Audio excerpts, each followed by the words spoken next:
existe já um desafio, né? De empreender, de abrir um negócio. E eu sei que quando você é mulher, existem muitos outros desafios que eu, como homem, nem sei quais são. E aí eu sempre trago pessoas para falar.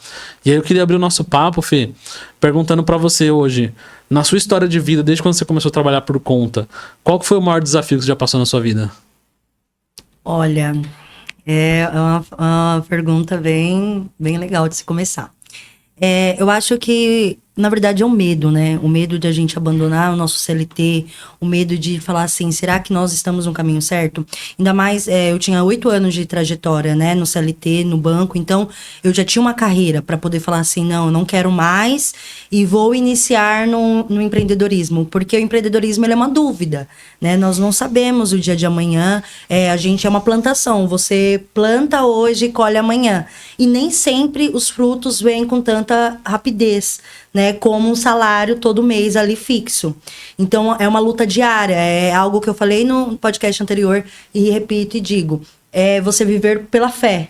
É você profetizar e crer que vai acontecer e continuar plantando e assim a gente vai colhendo. Então eu acho que o que foi mais difícil foi o medo de encarar, de falar assim, não, eu vou abrir meu negócio, vou ter que sair porque eu tive que sair do emprego, né? Tive que sair e abrir, meti as caras. Eu falei, sempre, qual que foi o meu diferencial? Eu sempre dei o meu melhor em tudo que eu faço. E é isso que a gente tem que entender. Você tem que dar o seu melhor em tudo que você faz. Porque quando você abrir algo para você, de fato, você vai fazer o melhor. Porque se você já faz o melhor pro seu próximo, que é a empresa dele, imagina para você.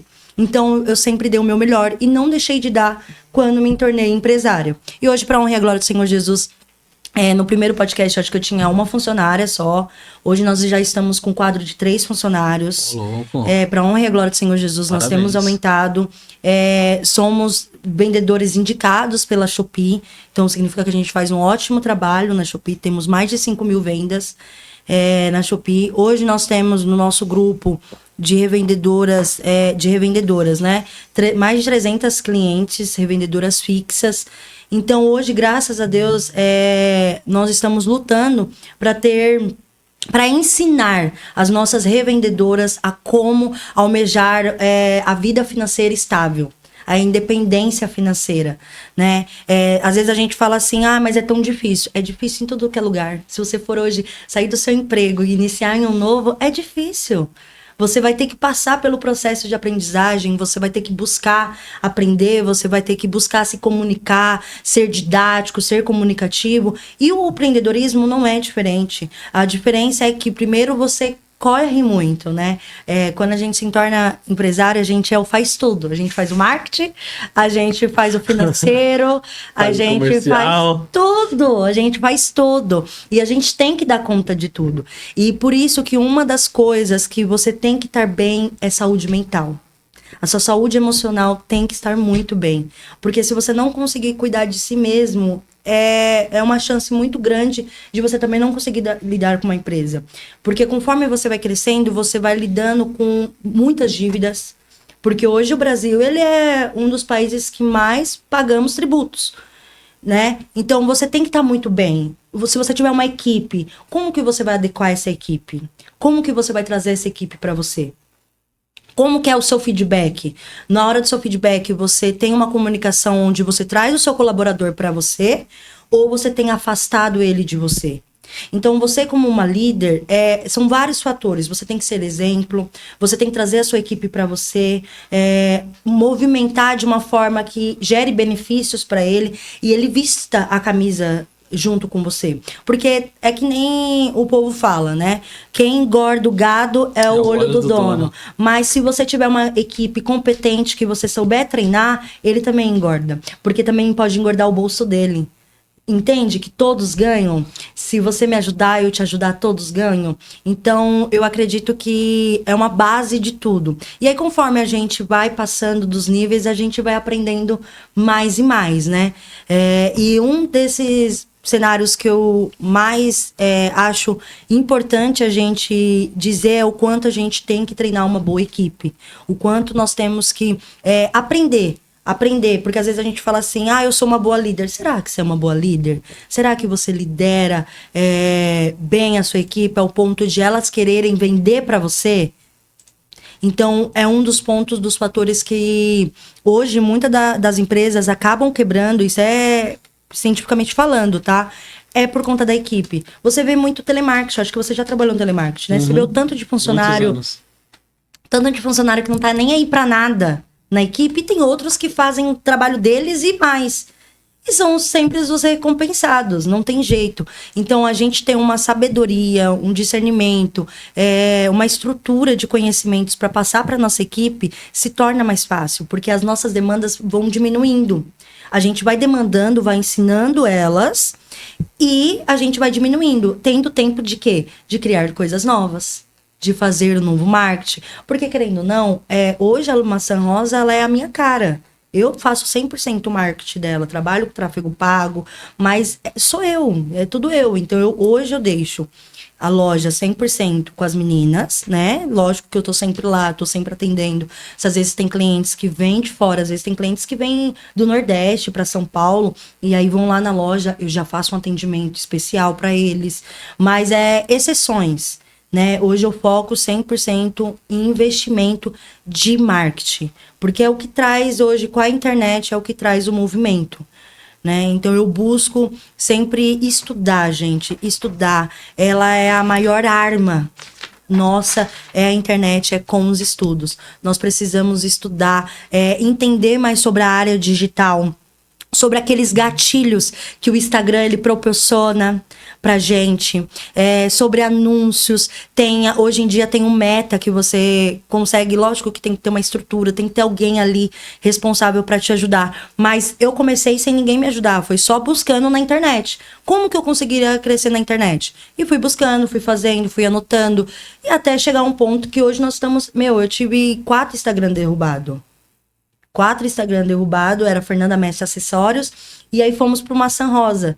E aí eu falei, eu vou aprender isso para nunca mais acontecer. E hoje, graças a Deus, estamos com 13 mil seguidores, e para honra e glória do Senhor Jesus, está aí em pé, e continuamos mantendo a frequência de marketing. Hoje, estudem a parte do marketing, meninas. O que vocês precisarem, a internet, ela facilita muitas maneiras, ela te dá muitas dicas, só que você precisa demandar um tempo necessário para você estudar, para você poder começar a aplicar. É que nem hoje eu estava falando. Quando você faz algo, que você cria algo, você acaba criando de qualquer maneira. Porque você não sabe se de fato aquilo tá certo. Quando você não estuda, quando você fala assim, vou fazer só por fazer. Quando você vai estudando, você vai se reeducando. Não, isso daqui eu já não faço mais e vou fazer assim. Então, o estudo, o conhecimento, ele fornece isso pra gente. A forma de como lidar com o cliente, como lidamos com um cliente de prospecção. O que é um cliente de prospecção? É um cliente que entrou em contato comigo, mas não efetuou a compra. Então, é uma maneira que eu devo lidar com ele. Como eu lido com um cliente que está fechando a compra comigo e como eu lido com esse cliente após fechar essa compra comigo. Então, isso são fatores que a gente também são pilares, que a gente precisa estar bem organizado para que o cliente não tenha dúvidas. Dúvidas nenhumas. As dúvidas, elas têm que ser sanadas durante o seu atendimento. O seu atendimento é o que faz com que o seu cliente volte ou não. Então, o nosso atendimento tem que ser simples, não precisa ser nada. Oi, dona senhora. Não, seja algo diálogo. Pergunta, posso autêntico. Mandar? Exato. Comunicativo, sabe? Didático. Posso te mandar um áudio? Posso te explicar? E essa conversa humaniza a sua marca. Faz com que você consiga trazer o seu cliente para você. Porque às vezes você nem questiona para o seu cliente qual que é a sua dificuldade. Qual que é o seu problema hoje? Você está falando um problema que o cliente nem tem, o cliente nem quer te ouvir sobre isso. Você não deu nem espaço de voz para o seu cliente. Você nem sabe o que o cliente precisa. Exato. E como que você consegue isso? Falando menos e ouvindo mais. Através do cliente expondo o problema dele, aí sim, nós começamos a ajudá-lo, a sanar as dúvidas dele, entendeu? A falar, então vai por esse caminho, que esse caminho vai te dar mais satisfação. e assim por diante. Então, um dos pilares hoje do empreendedorismo é como a gente saber lidar com o nosso cliente. O nosso cliente é a nossa arma fundamental. E é a nossa arma onde ele pode voltar ou não. Então, hoje, qual que é o ideal? É nós termos... Eu vou dar até uma dica. Hoje nós temos sistema, né? Mas o sistema acaba sendo um pouco mais burocrático, porque nem sempre eu tô com notebook, sempre eu tô com tablet, então eu não consigo mexer tanto no sistema. Já no WhatsApp hoje tem uma ferramenta de etiquetas. Então, hoje eu coloco as etiquetas nos meus clientes. Cliente pago, um cliente que estava fechando comigo, mas não efetuou o pagamento. Um cliente que entrou em contato, que é uma prospecção, né? É um lead que fala, né, também. Que entrou em contato comigo, mas não finalizou essa compra. E o cliente que comprou comigo e ele tem que passar um feedback. Então, toda semana, olha que preocupação, olha que importante nós fazermos isso. Todas as semanas, nas sextas-feiras, a minha colaboradora vai lá, ela puxa a etiqueta, ela vai ver quem é os clientes de prospecção. Nós temos uma mensagem para mandar para eles. Então, você entende porque a diferença de etiquetas? Porque a mensagem do prospecção, que é um lead novo, não é o mesmo de um cliente já meu. Porque um cliente já meu, eu tenho que perguntar o quê? As peças foram certas? Você gostou do nosso banho? Tá tudo certo? Tem alguma informação para nos passar? Um feedback bom ou ruim? Isso. Não é a mesma mensagem. Então, para um cliente que é prospecção, que é um novo lead, para um cliente também que é falta de pagamento, que ele fez a lista, fez tudo, mas não efetuou o pagamento, é diferente. A abordagem deve ser diferente. Entende? Então, essa é uma das responsabilidades que nós temos que ter, que é o principal. É saber saber a forma que você tem que abordar esse cliente. Após a abordagem, porque isso que vai levantar você, isso que vai te estruturar para saber se você é bom de vendas, se você não é, porque aí você já entra para outro caminho.